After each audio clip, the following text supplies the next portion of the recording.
Interesting. We saw pictures of Liz Truss from PMQs only yesterday, where she says she was a fighter, not a quitter. This lunchtime, we've got at least 16 of her own MPs calling for her to step down. It just shows really that there's palpable bitterness running through the party now.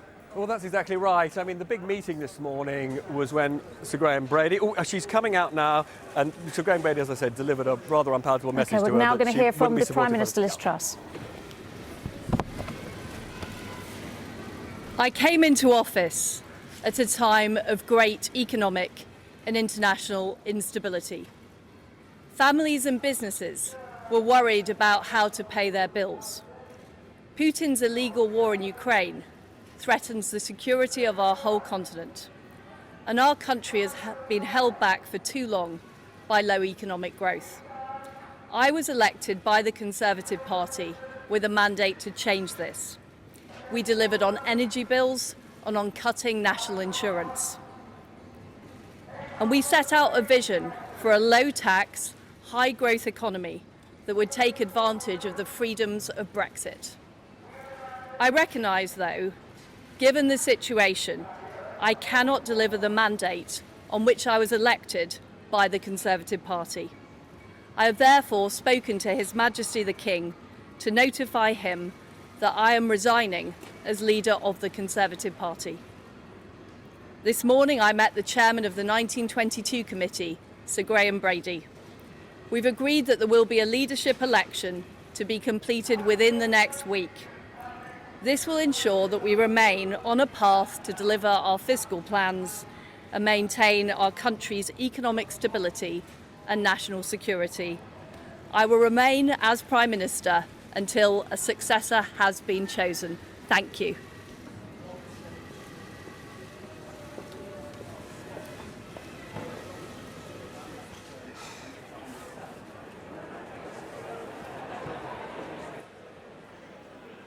There we go. We've just heard from Liz Truss, who has, outside number 10 this lunchtime, announced her resignation as Prime Minister, saying that she could no longer deliver the mandate on which she was elected. Let's go back to our political editor, Robert Peston, who is also at Downing Street. So, Robert, I suppose the news that many of us were expecting, but it's here finally. What your view now?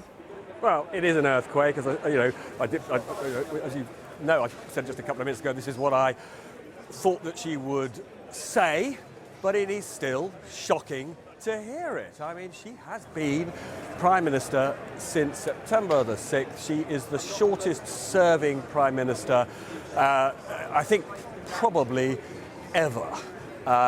She's got just one more week in office, she said, because the election to choose her successor will only last a week. As I mentioned to you earlier today, she saw Sir Graham Brady, who's the sort of shop steward for Tory MPs, chairman of the 1922 committee, and she has agreed with Graham Brady that the normal process for an election will be brought massively, well, it would be massively shrunk.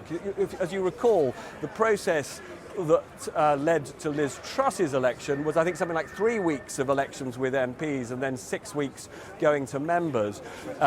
She has just said that that electoral process will be done by the end of next week, which suggests to me that there will not be any ability for members, the 160-odd thousand members of the Tory party, to have a say, that this is going to be stitched up by MPs. The big question, of course, is who will replace her.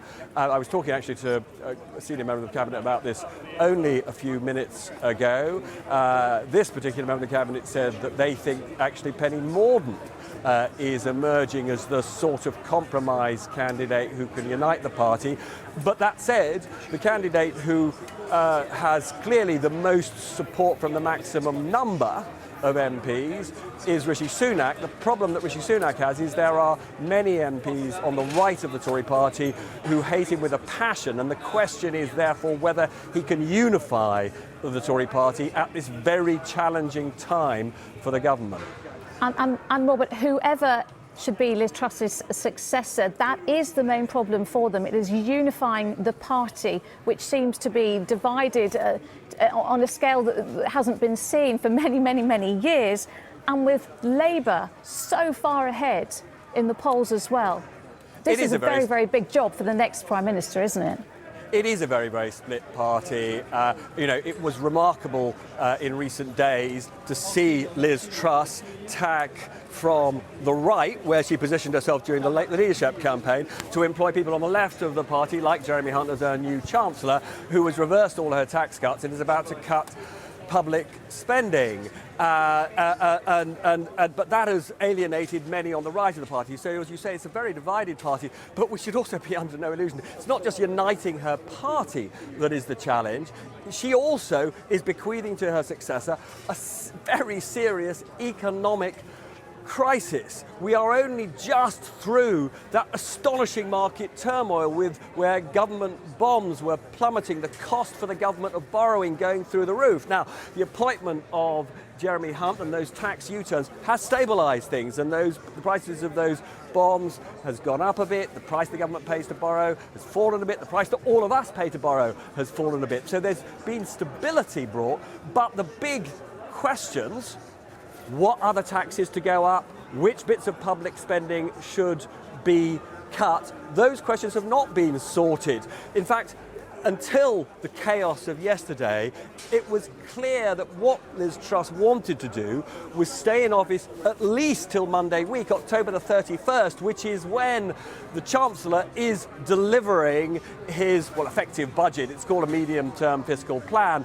when we will know the shape of some very painful spending cuts to public services and tax rises.